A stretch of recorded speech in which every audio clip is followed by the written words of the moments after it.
오늘 함께 들을 하나님의 말씀은 구약성경 사사기 2장 1절에서 5절까지 말씀입니다. 구약성경 사사기 2장 1절에서 5절 말씀 교독하는데 제가 먼저 1절 읽고 5절은 함께 읽겠습니다.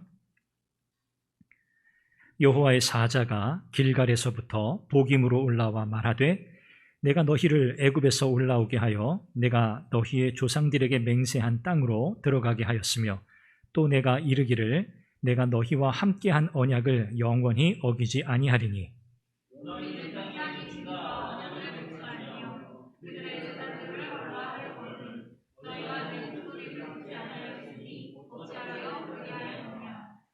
그러므로 내가 또 말하기를 내가 그들을 너희 앞에서 쫓아내지 아니하리니 그들이 너희 옆구리에 가시가 될 것이며 그들의 심들이 너희에게 올무가 되리라 하였노라.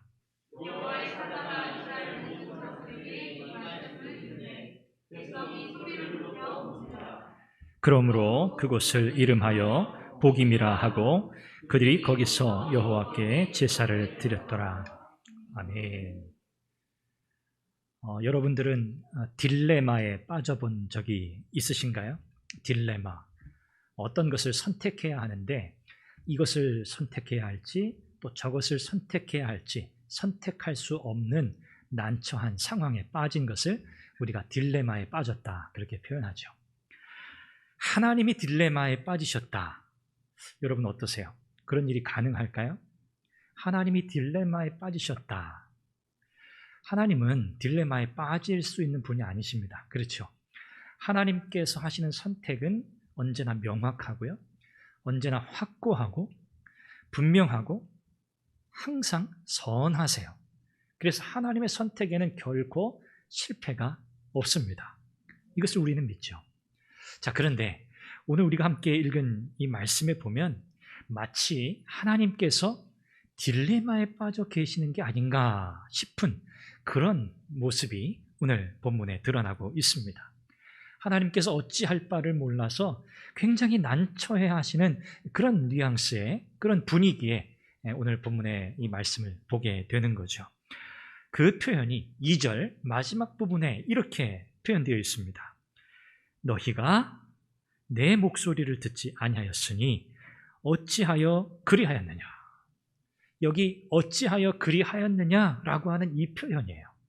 이것이 지금 하나님이 이스라엘 백성들을 향해서 드러내시는 하나님의 감정이거든요. 어찌하여 너희들이 그러했느냐, 그런 일을 했느냐. 문자적으로 원어의 문자적인 의미를 좀 살려서 번역을 하면 너희들이 나에게 행한 이 일이 도대체 무엇이냐라는 뜻이에요. 이스라엘 백성들을 보시면서 하나님이 굉장히 난처해 하시는데 이스라엘 백성들이 하나님께 무엇인가를 했어요. 그런데 그 어떤 행위가 하나님으로 하여금 이렇게 굉장히 곤란한 난처해 하시는 상황에 이르게 했다는 거죠. 여러분, 이스라엘 백성이 도대체 뭘 했길래 하나님께서 이토록 탄식하시면서 안타까워하시면서 너희들이 도대체 나에게 행한 이 일이 무엇이냐라고 말씀하고 계시는 걸까요? 다름 아니라 이스라엘의 불순종입니다. 이스라엘 백성들이 행한 그 불순종의 행위 때문에 하나님은 지금 이렇게 말씀하고 계세요. 불순종이라고 하는 것은 가장 큰 죄입니다. 어떻게 생각하면 그럴 수 있지. 순종하다가도 또 때로 불순종하기도 하고 우리의 신앙의 삶이라는 게 사실 그렇지 않습니까? 우리가 어떻게 생각하면 너무 쉽게 이 불순종을 너무 쉽게 생각하는 경향이 있어요. 그런데 성경을 보면 특별히 구약 성경의 이 맥락을 보면 문맥을 보면 하나님께서 가장 아주 엄하게 다스리시는 이 징계의 이유가 뭐냐면 바로 이스라엘의 불순종입니다. 그래서 오늘 우리가 함께 읽은 이 본문의 1절 그리고 3절 이 1절과 3절은 하나님께서 이스라엘 백성들에게 이제 여호와의 사자를 통해서 전하시고자 하는 메시지를 전하는 부분인데 1절의 내용도 하나님이 전하시는 메시지고 3절도 하나님께서 말씀하시는 그 메시지의 내용이에요. 1절과 이 3절 사이에는 엄청난 긴장감이 흐르고 있다는 것을 우리가 보게 됩니다.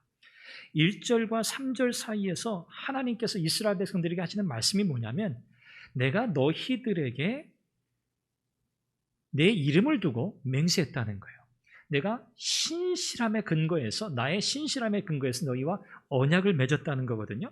두 가지예요. 하나님은 두 가지 이스라엘 백성들과 언약을 맺으셨어요. 그 첫 번째는 뭐냐면, 내가 너희를 택했는데 내가 택한 너희, 이 나의 백성된 너희를 내가 축복하겠다. 그리고 이 축복하겠다고 하는 이 약속을 영원히 어기지 않겠다. 이것이 이제 1절에서 하시는 말씀이에요. 내가 너희를 택하고 너희에게 복 주겠다고 약속했는데 이 약속을 어떻게 하겠다고요? 영원토록 지키겠다는 하나님의 맹세예요. 3절에서 하나님 하신 말씀 뭡니까? 너희가 만약에 내 말을 듣지 않고 불순종하면 어떻게 하겠다?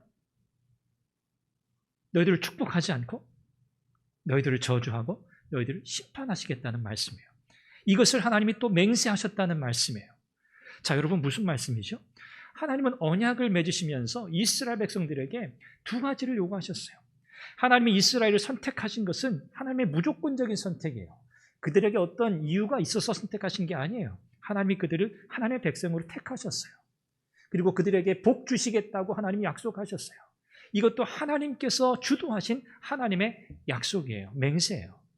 그런데 하나님은 무조건적으로 내가 너희들을 영원히 축복하시겠다고도 맹세하셨고, 그런데 너희들이 만약에 불순종하면 너희들에게 축복하겠다고 한 그 약속 대신 하나님이 어떻게 하신다고요? 징계하신다고 말씀하세요. 여러분, 이 두 가지가 서로 양립할 수 있습니까? 하나님의 약속, 하나님의 언약이 가지고 있는 무조건적인 성격, 그리고 또 조건적인 성격, 이 두 가지가 지금 오늘 본문 안에서 긴장감을 유발시키는 거예요. 그래서 하나님이 난처하시다는 거예요. 왜? 하나님이 이들에게 영원히 축복하시겠다고 맹세하셨는데 또 하나님께서 뭘 약속하셨어요? 너희들이 불순종하면 축복하지 않겠다고 말씀하셨다는 거죠.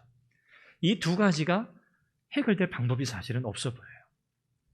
오늘 이 본문뿐만 아니라 구약 전체의 역사, 구약 성경의 모든 이 역사가 사실은 이 하나님의 언약 관계 속에 있는 이스라엘 백성들이 이 관계, 언약 관계 안에서 경험하게 되는 영적인 긴장감의 이야기라고 할 수 있습니다. 이 팀 켈러라고 하는 목사님은 이 본문의 이 상황을 이렇게 좀 표현했어요.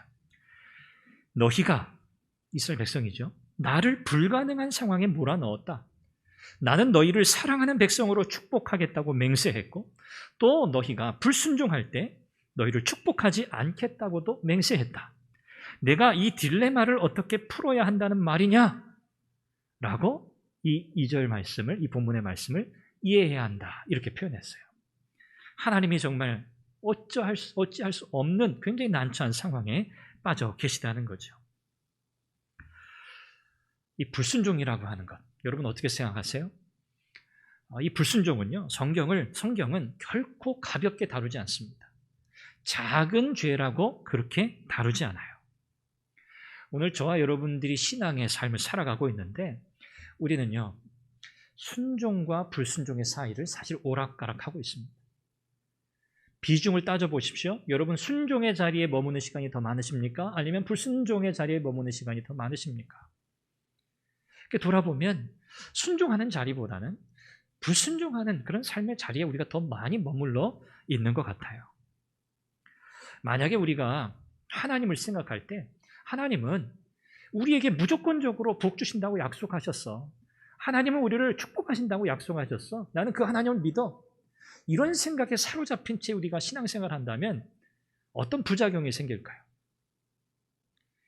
내가 어떻게 해도, 어떻게 살아도 하나님은 무조건 나를 축복하신다고 하셨으니 그건 변하지 않으니까 괜찮아.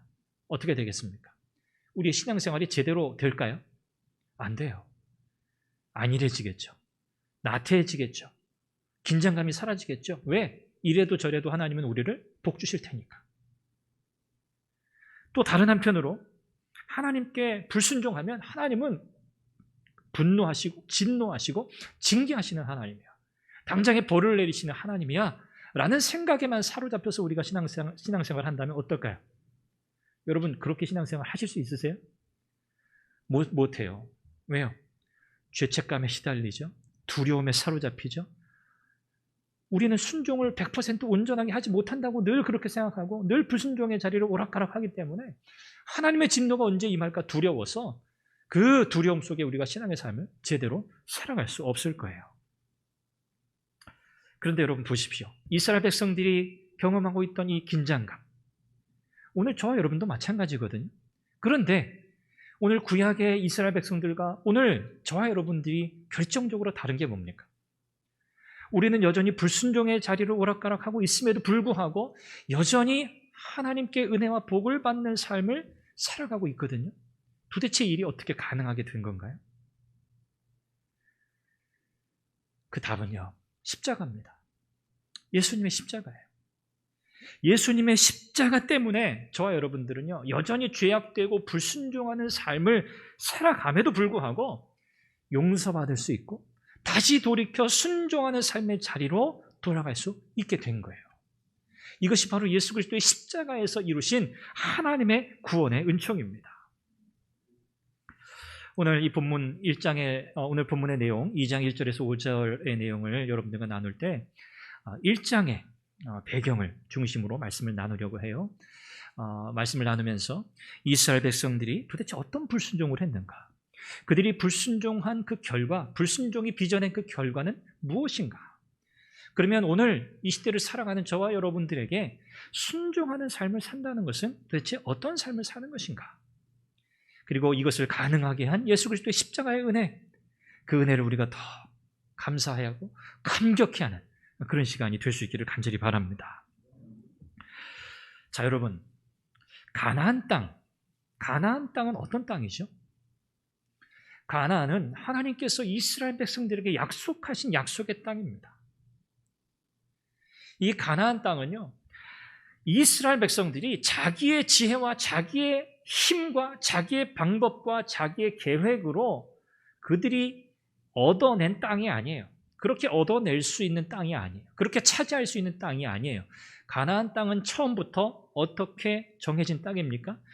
하나님께서 하나님의 백성들에게 너희들이 나를 신뢰하고 내 명령을 끝까지 순종하고 나의 신실함을 의심하지 않고 언약을 충실하게 너희들이 지키면 어떻게 하시겠다? 내가 너희들에게 그 땅을 주겠다고 하신 땅이에요. 다시 말하면 인간의 노력으로 얻을 수 있는 땅이 아니라는 거예요.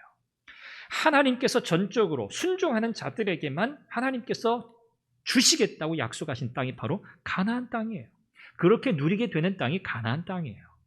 그런데 여러분, 이스라엘 백성들은요, 좀 생각이 달랐던 것 같아요. 아마 그들의 마음속에는 좀 다른 계획이 있었던 것 같아요. 하나님께서 그들에게 이 땅을 주실 텐데 하나님만 믿으면 돼, 하나님 말씀에 순종하기만 하면 돼 라고 하신, 어떻게 보면 너무 간단하고 너무 쉬운 방법이 그들에게는 쉬운 방법이 아니었던 것 같아요. 여러분, 이것을 우리가 어디서 알 수 있습니까? 우리가 1장의 내용으로 돌아가 봐야 하는데요. 지난 주일 1장 1절에서 10절까지만 우리가 살펴보았었는데 1장 전체의 내용이라고 생각하시면 돼요. 여러분, 유다 지파가 처음에 하나님께 묻잖아요. 하나님, 이제 우리가 가나안에 본격적인 정복 전쟁을 해야 되는데 하나님, 우리가 누가 먼저 올라가서 싸울까요? 어떻게 하면 될까요? 하나님께 물었잖아요. 이건 굉장히 잘한 일이라고 말씀드렸었죠. 자, 그런데 이렇게 계속 하나님 말씀에 순종하고 하나님이 하라는 대로 유다가 먼저 올라가라, 내가 그 땅을 너희에게 이미 주었다 하신 이 말씀 그대로 그들이 순종하고 유다 지파가 올라가서 이 싸움을 시작했으면 좋았을 텐데, 여러분, 어떤 실수를 하게 되죠? 유다 지파가 하나님이 뭐라고 명령하셨어요? 유다 지파가 먼저 올라가라 그랬어요. 그런데 유다 지파가 그 하나님의 응답을 듣고 나서 어떻게 합니까? 시므온 지파에게 찾아가요. 시므온 지파. 이 시므온 지파는 지파들 중에 가장 약한 지파예요. 그리고 이 남쪽, 그 이스라엘의 지도를 보시면 유다 지파가 남쪽이거든요. 이 유다 지파의 성읍 가운데 몇 성읍은 이 시므온 지파의 분깃으로 주어진 성읍들이 몇 개가 있었어요. 그래서 뭐 어떻게 보면 가까운 관계일 수 있죠. 그런데 이 시므온 지파는 굉장히 약한 지파였고 군사적으로 유다 지파에 비할 수 없는, 유다가 가장 강한 지파였거든요. 유다 지파에게 뭐 군사적인 원조를 줄 수 있는 그런 지파가 아니에요. 그런데 왜 그랬는지 모르겠어요. 유다 지파가 시므온 지파에게 가서 야, 우리가 힘을 합쳐서 저 베색을 치자. 그래서 시므온 지파와 함께 연합해서 베색을 정복하게 돼요. 여러분 어떻게 생각하면 뭐 그게 큰 문제인가? 그럴 수 있지 않을까? 하나님께서 유다 지파에게 너희가 먼저 올라가서 차지해. 내가 너희에게 이미 주었어. 승리가 보장되었어. 라고 말씀하셨으니까 이미 승리가 보장된 거잖아요. 아마 유다 지파는 그걸 믿었겠죠. 그런데 그 과정 속에서 유다 지파가 결정적으로 잘못한 게 뭐냐? 우리 생각에는 그렇지 않다고 생각할 수도 있는 부분인데 바로 시므온 지파와 함께 연합해서 베색을 친 거예요. 이게 뭡니까? 불순종이에요. 성경은 이것을 불순종이라고 우리에게 가르쳐요. 유다 지파는요, 선봉에 서는 지파였거든요. 그래서 모델이 되어야 했어요. 모델. 유다 지파가 어떻게 하느냐를 보고 나머지 다른 지파들도 그대로 따라한다는 말이에요. 그런데 유다 지파가 불순종의 모델이 되고 만 거예요. 그들은 순종의 모델이 되어야 했어요. 그런데 불순종의 모델이 되어요. 그리고 결국 이것이 모든 다른 지파들에게도 어떻게 됩니까, 여러분? 그대로 영향을 미쳐요. 다 따라해요. 그래서 하나님은요, 오늘 2장 본문에 보면 하나님의 사자를 보내세요. 그래서 이스라엘 백성들의 이 불순종이 가져올 이 결과가 얼마나 비참할 것인가에 대해서 하나님이 말씀하고 계시는 내용이에요. 오늘 우리가 이 말씀을 들으면서 주의를 기울여야 할 부분은 무엇이냐면 하나님께서 우리에게 원하시는 삶이 무엇인가? 하나님이 우리에게 원하시는 순종은 무엇인가를 주의해서 보는 거예요. 그것은 온전한 순종입니다. 온전한 순종. 반쪽짜리 순종 안 된다는 거예요. 하나님의 명령에 내 생각과 계획을 더하는 것은 온전한 순종이 아니라고 말씀하고 있는 거예요. 절반의 순종은 순종이 아니라는 거예요. 사사기가 가르쳐주는 매우 중요한 사실입니다. 이 절반의 순종, 일부의 순종, 반쪽짜리 순종, 이것은요 언제나 전적인 불순종으로 이어질 가능성이 크다는 것을 성경은 우리에게 보여줘요. 우리가 그걸 기억해야 돼요. 여러분, 불순종이 처음부터 크게 시작되는 게 아니잖아요. 아주 작은 것부터 시작되는 거거든요. 아니 뭐 요만큼, 아니 뭐 요 정도, 아니 애교로 하나님 봐주시겠지 라고 생각되는 그 부분, 단 1%의 불순종이어도 그것은 불순종인 거예요. 여러분, 이스라엘 백성들이 왜 불순종했을까? 유다 지파는 왜 그냥 혼자 올라갔으면 좋았을 걸, 왜 시므온 지파를 끌어들여서 왜 불순종의 이 씨앗을 심게 되었느냐 하는 거예요. 왜 하나님의 명령을 어겼을까? 아마 유다 지파의 입장에서 시므온 지파와 함께 연합해서 베색을 차지한다라는 이 계획이 하나님께 불순종하는 일이라고 생각하지 못했을 가능성도 있어요. 이게 왜 하나님께 불순종하는 거지? 라고 생각했을 가능성도 있다는 말이에요. 그런데 성경은요, 그렇다 해도 불순종은 절대 용인될 수 없다고 말씀하는 거예요. 유다 지파가 불순종했어요. 그런데 여러분 어떻습니까? 1장의 내용을 쭉 읽어보시면 하나님께서 그 즉시 그들을 징계하시지 않아요. 하나님은 그들에게 계속해서 승리를 주세요. 베색을 시므온 지파와 연합해서 정복하고 차지한 뒤에 하나님은 계속해서 유다 지파가 예루살렘, 헤브론을 정복하게 하시고 또 갠 사람들과 함께 연합해서 아랏을 정복하게 하시고 시므온 지파와 또 연합해서 또 이 스밧, 여리고죠. 스밧은 여리고예요. 여리고를 또 정복하게 하세요. 거기서 그치는 것이 아니라 여세를 몰아서 서쪽에 있는 이 지중해 연안 쪽에 있는 후에 블레셋이 되죠. 지중해 연안 쪽에 있는 가사, 아스글론, 에그론, 나중에 블레셋의 굉장히 중요한 도시가 되는 이 도시들까지 다 점령하게 돼요. 이미 불순종은 시작되었거든요. 그런데 하나님은 이스라엘 백성 가운데 유다 지파의 정복 전쟁 속에 계속해서 승리를 주세요. 왜 그러셨을까? 하나님은 왜 즉각적으로 징계하지 않으시고 그들에게 기회를 주고 계시고 승리를 하도록 하셨을까 하는 거예요. 여기에 대한 답은요, 1장 19절 말씀에 정확하게 드러나 있어요. 여호와께서 유다와 함께 계셨으므로, 딱 이거예요. 다른 이유가 없어요. 하나님이 유다 지파의 불순종에도 불구하고 어떻게 하셨다고요? 그들과 함께 계셨다고 성경은 말씀해요. 이건 하나님의 뜻이죠. 하나님의 선택이죠. 하나님은 유다 지파의 불순종에도 불구하고 그들과 함께 계셨기에 유다 지파는 승승장구할 수 있었어요. 승리의 비결이죠. 여러분, 뭘 기억하셔야 합니까? 승리의 비결은 어디에 있다? 하나님께서 우리와 함께 하시는 그 사실에 있다. 하나님이 우리와 함께 하신다는 것이 승리의 비결이에요. 다른 이유가 없어요.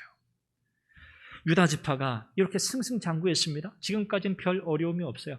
그런데 결정적으로 그들이 실패하게 된, 결정적으로 큰 문제를 그들이 벌이게 됩니다. 19절 뒷부분을 함께 살펴볼 텐데요.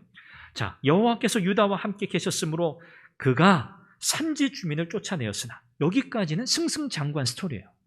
하나님께서 그들과 함께 하셨기 때문에 그들이 산악지대에 있는 가나안 족속들을 다 쫓아냈어요.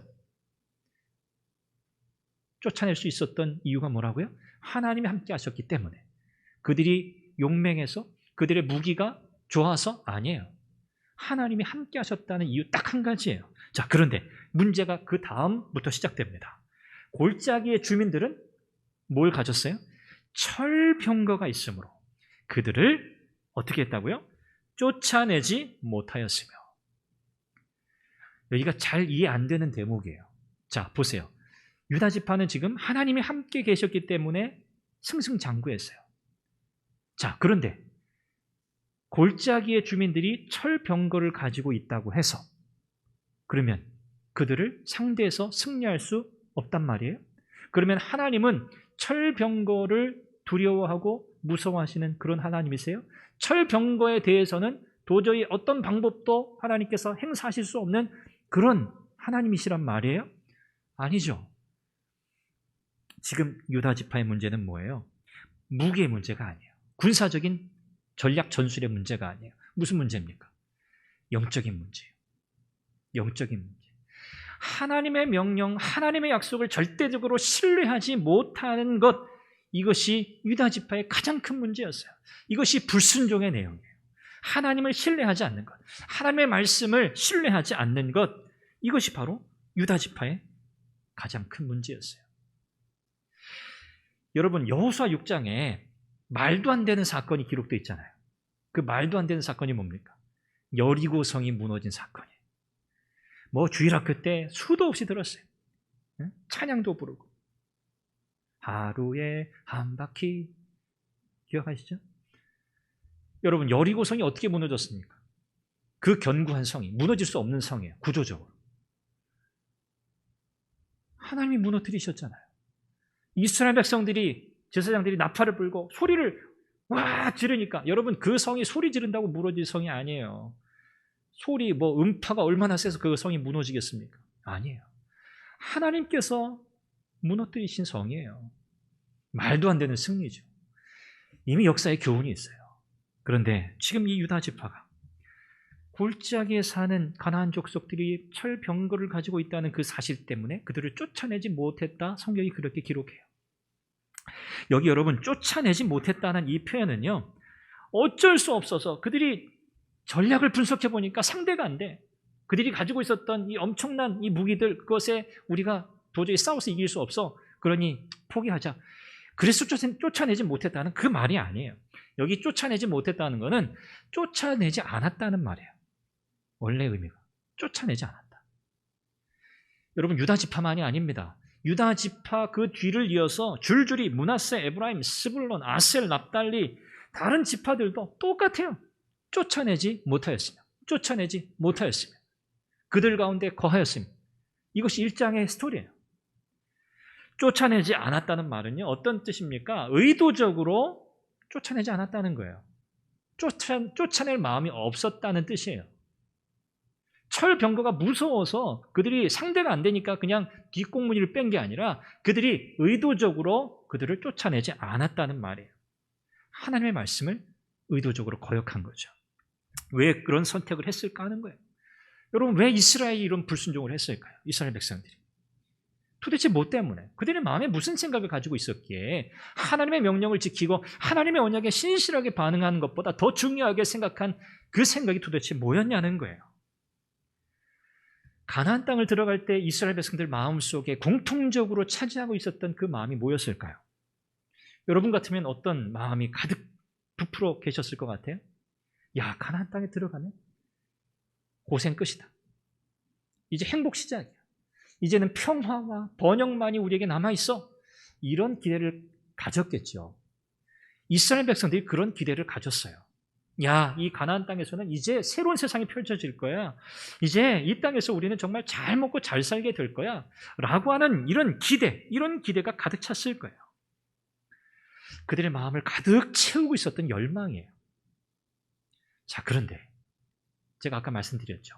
가나안 땅은 어떻게 차지하고 누리게 되는 땅이라고요? 절대적으로 하나님의 약속을 신뢰하고 하나님의 말씀에 순종할 때 하나님이 주셔서 차지하고 누리게 되는 땅이라고 그랬죠. 여기서 결정적으로 이스라엘 백성들이 잘못한 거예요. 하나님이 그렇게 말씀하신 것을 그들은 온전히 믿어야 했어요. 그런데 그러지 못했어요. 머리를 굴린 거죠. 야, 생각해보자. 우리가 하나님 말씀대로 저 가나안 족속들을 다 진멸하고 다 몰아내면 이 낯선 땅 우리가 다 힘쓰고 애써서 개간하고 개발하고 엄청나게 또 힘든 시간들이 필요할 텐데 그것보다는 저 가나안 족속들을 우리의 노예로 삼아서 그들의 노동력을 확보해서 우리가 가나안 땅에서의 정착, 우리가 기대하는 번영과 평화를 조금 더 빨리 누릴 수 있지 않을까? 라고 생각한 거예요. 이것이 이스라엘 백성들의 마음속에 사로잡고 있었던 생각이에요. 어떻게 표현하면 경제적인 이유라고도 할 수 있어요. 그래서 이스라엘 백성들은 위험한 선택을 한 거예요. 어떤 분은 이것을 위험한 동거가 시작됐다 이렇게 표현했어요. 위험한 동거. 절대 있어서는 안 되는 일이 시작된 거예요. 여러분, 이 결과 어떻게 됩니까? 이스라엘 백성들은요, 급속하게 가나안화가 돼요. 가나안화가 돼요. 그들과 함께 어울려 살면서 급속하게 그들은 변질되게 되는 거죠. 당장의 이익에 눈이 멀게 되면 어떻게 됩니까? 후에 엄청난 대가를 지불하게 된다는 사실을 우리가 보게 돼요. 여러분, 신앙생활이라고 하는 것은요, 원리를 붙드는 삶이어야 합니다. 원리를 붙드는 거예요. 우리가 신앙의 단계, 신앙의 성숙도를 이렇게 생각해 볼 수 있는데 아주 성숙하지 못한 상태에 있을 때는 우리가 어떤 상이나 어떤 벌에 의해서 이렇게 뭔가 움직여요. 상과 벌에 좌우돼요. 이것이 가장 낮은 단계의 신앙 수준이라고 할 수 있어요. 조금 우리가 성숙하면 어떤 본보기나 모델이 있으면 그걸 이렇게 잘 따라하려고 하는 그런 정도로 우리가 성숙할 수 있어요. 이건 조금 성숙한 단계예요. 마지막으로 가장 성숙한 단계는 뭐냐면 상황이 이렇든 어떻든 원칙, 원리, 신앙의 원리에 따라서 신앙생활을 하는 사람이에요. 이것이 성숙한 신앙의 삶을 사는 거거든요. 여러분, 성도의 신앙생활의 원리가 뭡니까? 순종이에요. 가장 큰 원리예요. 가장 큰 원칙이에요. 하나님이 말씀하시면 무조건 순종한다. 이것이 성도의 신앙의 원리입니다. 여러분, 저와 여러분들의 신앙의 삶이 그러기를 바랍니다. 하나님이 말씀하신 것에 우리가 이런저런 이유, 토를 달 필요가 없어요. 그건 다 변명에 불과해요, 사실. 하나님께서 왜 가나안 족속들을 다 몰아내라고 하셨을까요? 만약에 그들의 노동력이 필요했고 가나안 땅에 정착해서 더 풍요로운 삶을 사는데 가나안 그 이방 족속들이 필요했다면 하나님께서 그렇게 말씀하셨겠죠. 가나안 땅에 들어가면 가나안 족속들이 있는데 너희들 그들을 잘 포용하고 그들에게 기회를 주고 너희들의 사람으로 만들어서 가나안 땅의 정착을 신속하게 하고 더 풍요로운 삶을 살아라 라고 하셨겠죠. 그런데 하나님 그렇게 말씀하시지 않았어요. 왜요? 하나님은 이 가나안 땅이 이스라엘 백성들이 우상들로부터, 이 가나안이라고 하는 것은요, 우상숭배를 대표해요. 우상숭배 문화를 대표하는 거예요. 우상숭배하는 문화로부터 가나안 땅을 정결하게 만드셔서 이스라엘 백성들이 하나님의 언약 백성으로 충실하게 살아가도록 하시려고 하나님께서 이 언약의 복을 풍성하게 누리게 하시려고 가나안의 족속들을 다 몰아내라고 하신 거예요. 하나님의 인종 청소하라고 그렇게 쫓아내라고 하신 게 아니에요. 이스라엘 백성들은 이쯤 되니까 야, 이제 우리가 성공했다. 땅도 차지했고 저 가나안 족속들 그들을 우리가 노예로 삼았으니까 노동력도 확보했다. 야, 이제는 진짜 우리가 잘 사는 것만 남았구나 라고 생각했을 거예요. 그런데 여러분, 사실 이것은 이스라엘 백성들의 환상에 지나지 않았습니다. 하나님은 이렇게 하나님의 말씀에 불순종하고 언약에 신실하지 않으면서 번영과 평화를 기대하고 있는 이스라엘 백성들의 환상을 깨트리기 위해서 오늘 본문에서 하나님의 사자, 천사를 보내셔서 심판의 메시지를 주고 계시는 거예요. 여러분, 이 불순종의 결과는요, 참 비참합니다. 어마어마해요. 여호와의 사자가 길갈에서부터 보기메까지 올라와서 이스라엘 백성들에게 이제 메시지를 전합니다. 그 내용이 뭡니까? 하나님께서 베푸신 은혜를 기억하라는 거거든요. 하나님께서 베푸신 은혜를 기억하라는 거예요. 그 메시지의 핵심이 뭡니까? 출애굽의 사건을 이야기하는 거예요. 이 출애굽이라고 하는 것은요, 이스라엘 백성들에게 상징적인 사건이에요. 상징적인. 그러면서 실제적인 사건이에요. 왜? 이스라엘 백성들이 하나님이 어떤 분이신지를 실제적으로 경험한 그 사건이 바로 출애굽 사건이었기 때문에 그래요. 가장 근원적인 경험이죠. 아, 하나님이 이런 분이시구나. 애굽의 신들과 비교할 수 없는 하나님이시구나라는 사실을 경험한 사건이 출애굽이거든요. 자, 그래서 여호와의 사자는 출애굽하게 하신 하나님, 조상들에게 하신 그 모든 약속을 지키시고 이스라엘을 가나안 땅으로 인도하신 하나님, 이스라엘과 맺으신 그 언약을 신실하게 지키시는 하나님이라는 사실을 다시 일깨워줘요. 하나님께서 하나님의 이와 같은 신실하심을 근거로 이스라엘에게 요구하신 두 가지 언약의 요구가 있다는 것을 오늘 본문이 우리에게 말씀하죠. 첫째는 뭡니까? 가나안 사람들과 언약을 맺지 말아라. 두 번째는 뭐죠? 가나안의 제단을 다 헐어버려라. 그 우상 숭배하는 모든 문화들을 다 척결하라는 거죠. 하나님 요구하신 딱 두 가지예요. 언약 맺지 마라, 우상의 제단을 헐어버려. 자, 그런데 이스라엘은 어떻게 했습니까? 이 두 가지 언약의 요구를 모두 다 지키지 않았어요. 1장에 보면 요셉 지파가, 요셉 가문이라고 표현되어 있는데 에브라임과 므낫세가 요셉 지파죠. 그들이 이 베델 성읍을 차지할 때 그 성읍에서 나오는 그 성읍 사람을 한 사람 붙잡아 가지고 저 성읍에 들어갈 수 있는 길이 뭐냐 물어요. 너가 만약에 그 방법을 알려주면 우리가 정복하러 왔을 때 너를 살려주겠다. 그 사람과 언약을 맺어요. 그 가나안 족속, 이방 족속과. 하나님께서 맺지 말라고 하신 그 언약을 어긴 거예요. 이렇게 어겼어요. 우상의 제단 헐지 않았어요. 가나안 사람들과 어울려 살았어요. 그래서 하나님은요, 세 가지로 심판하시겠다고 말씀하세요. 오늘 본문에 보니까. 첫 번째 뭡니까? 가나안 사람들을 내가 더 이상 몰아내지 않겠다. 이스라엘의 착각은 뭐예요? 가나안을 우리가 몰아낸다 생각했어요. 우리가 싸워서 우리가 계획을 가지고 우리의 지혜로 저들을 쫓아낼 수 있다 생각했어요. 아니에요. 하나님께서 쫓아내시는 거거든요. 그래서 하나님 뭐라고 말씀하시는 거예요? 내가 더 이상 불순종하는 너희들을 위해 가나안 족속들을 더 이상 몰아내지 않겠다. 그냥 내버려 두시겠다는 말이에요. 이건 정말 큰 심판이거든요. 여러분, 로마서 1장 24절에 보면 하나님께서 타락한 인생, 그들이 마음의 정욕대로 살도록 내버려 두셨다, 그렇게 표현하잖아요. 바로 그 상태예요. 그냥 내버려 두시는 것이 사실 엄청난 하나님의 심판입니다. 두 번째는 뭐죠? 가나안 사람들을 이스라엘 백성들의 옆구리에 가시가 되게 하겠다, 그렇게 말씀해요. 원문에는 가시라는 표현은 없어요. 옆구리에 가시가 된다, 옆구리가 되게 하겠다. 그 말은 뭐예요? 너희들을 끝까지 괴롭히는 사람들이 될 거다라는 그 말이에요. 처음에는 자신들의 이익을 위해서 노동력을 확보하기 위해서 그들을 살려두었지만 결국 그들이 너희를 괴롭히게 될 거라는 말씀이에요. 세 번째는 뭐죠? 가나안 사람들의 신들이 이스라엘에게 올무가 될 것이다. 그들로 인해서 망하게 된다는 거예요. 올무는요, 잡아서 결국은 죽게 되는 거거든요. 덫에 걸려서. 우상숭배 문화에 빠져들게 되고 그것에 이스라엘 백성들은 결국 그것 때문에 망하게 될 거라는 하나님의 심판의 메시지입니다. 여러분, 이것이 불순종의 결과예요. 그 내버려 두신다는 거예요. 너희들이 선택한 그 선택 때문에 너희들은 괴로운 인생을 살게 될 거라는 거예요. 그리고 결국은요, 망하게 될 거라는 거죠. 정말 무시무시한 하나님의 심판이죠.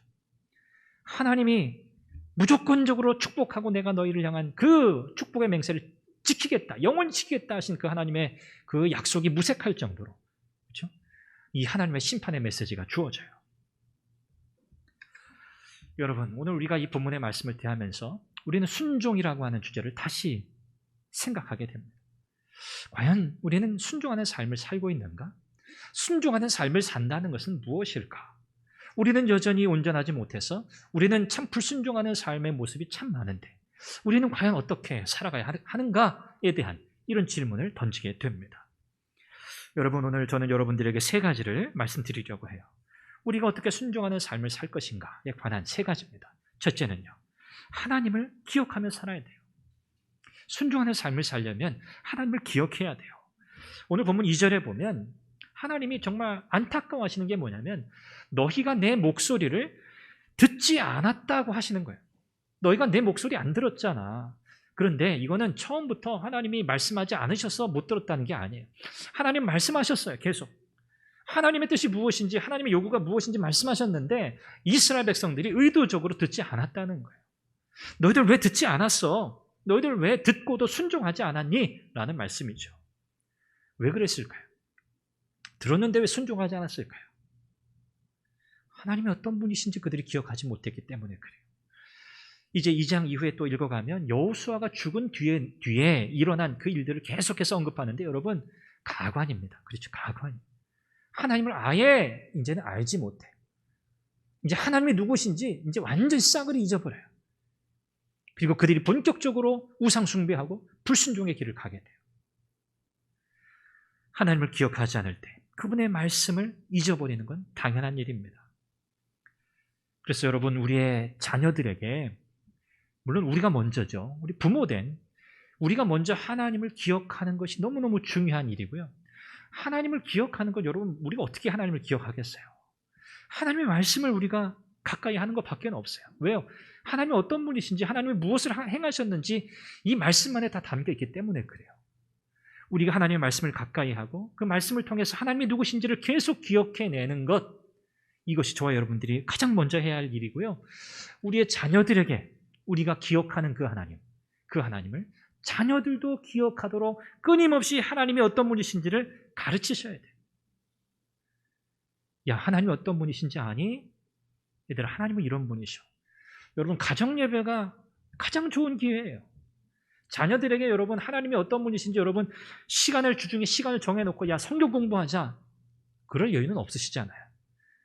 가정예배, 그 시간을 여러분 적극적으로 활용하세요. 자녀들에게 그 짧은 성경의 그 스토리, 성경의 말씀이 하나님이 어떤 분이신지, 예수 그리스도가 어떤 분이신지 우리에게 아이들의 수준에 맞게 그들의 마음에 새겨질 수 있도록 하는 절호의 기회예요. 여러분, 꼭 가정예배에 성공하시기를 바라요.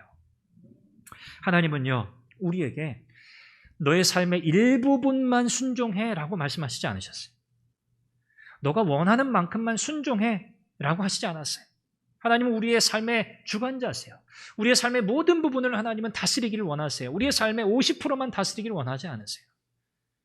여러분, 부분적인 순종은, 또 절반의 순종은 무엇이나 다름없다고요? 전적인 불순종이나 다름없다고 생각하셔야 돼요. 그렇게 생각하고 살아야 돼요.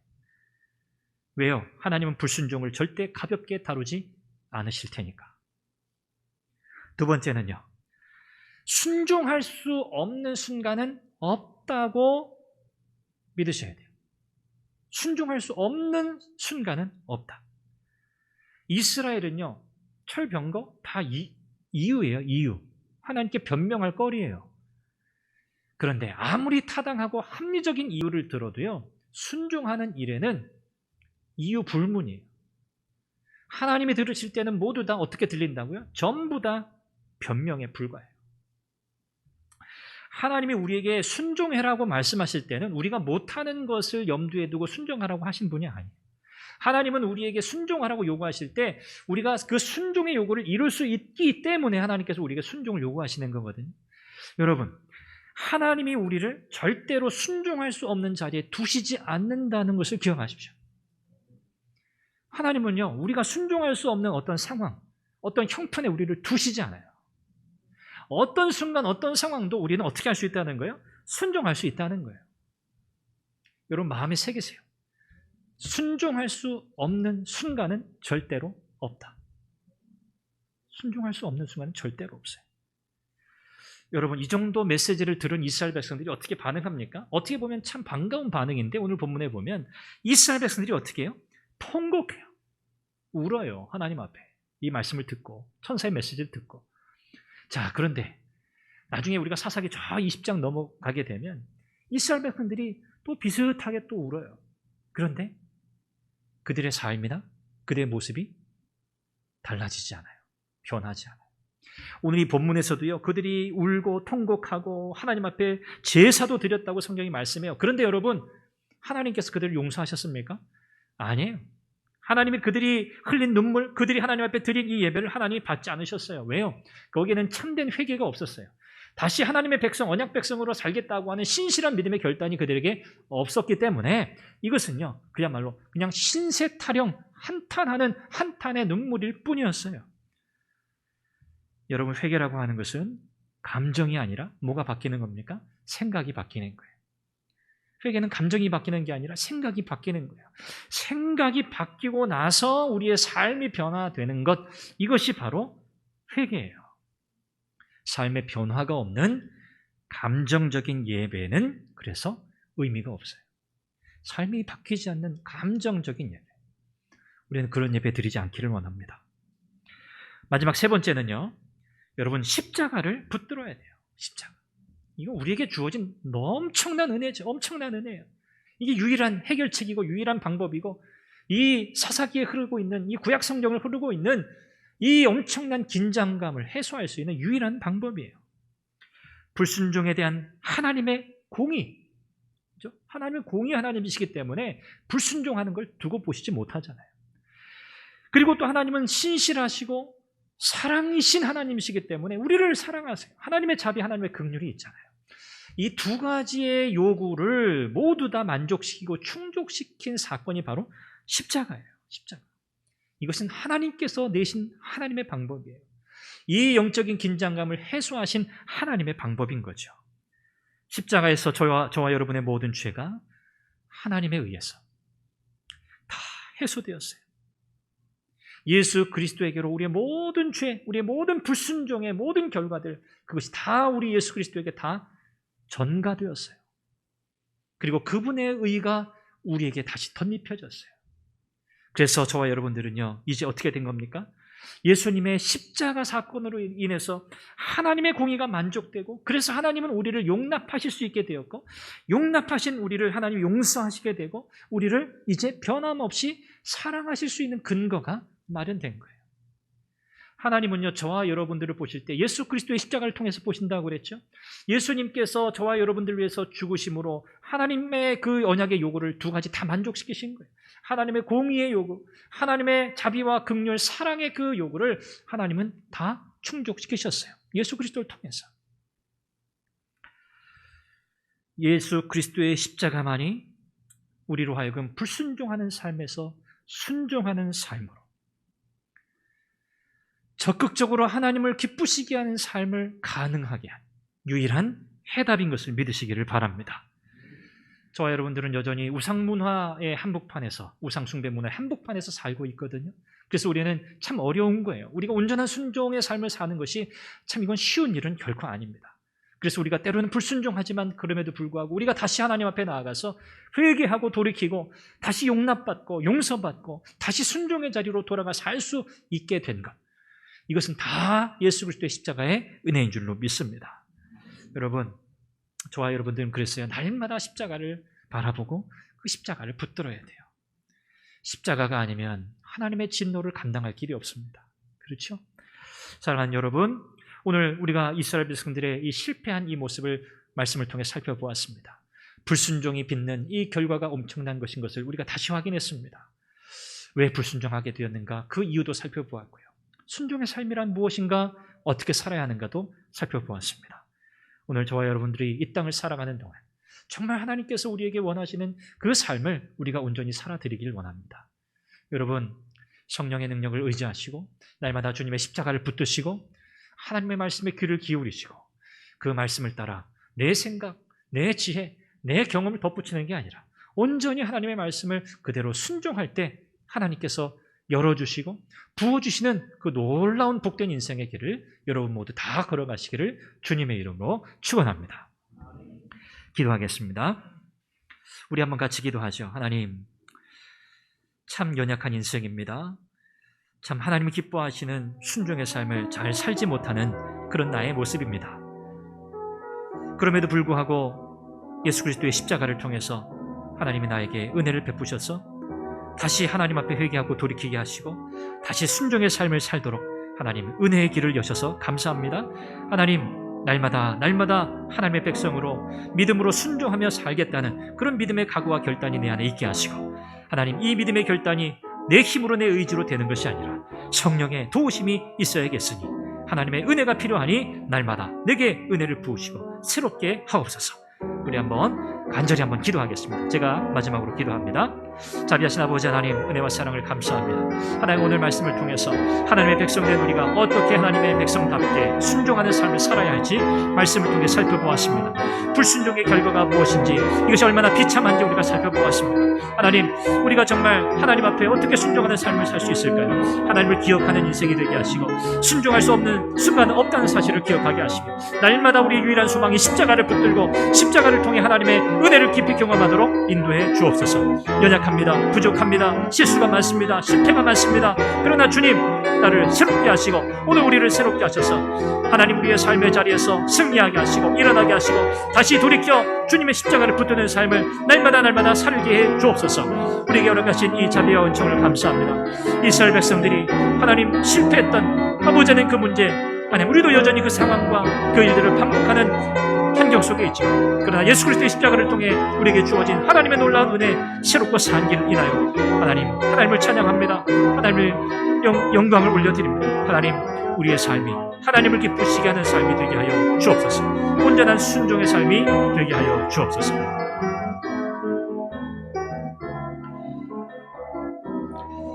순종하도록 부르신 하나님의 백성이니 하나님의 말씀에 토달지 않고 하나님의 말씀에 이유 달지 않고 온전한 순종을 올려드리는 우리 모두가 되게 해 주옵소서. 하나님의 약속은 온전한 순종의 결과로 우리에게 주어짐을 믿게 하시고, 하나님, 오늘 어렵고 힘들고 우리의 불순종하는 삶이 반복되는 이런 삶을 살고 있지만, 그럼에도 불구하고 날마다 예수 그리스도의 십자가의 은총을 의지하고 바라보며 다시 돌이키고 다시 또 돌이키고 은혜의 자리로 나아가는 우리 모두가 되게 해 주옵소서. 예수님의 이름으로 기도합니다. 아멘.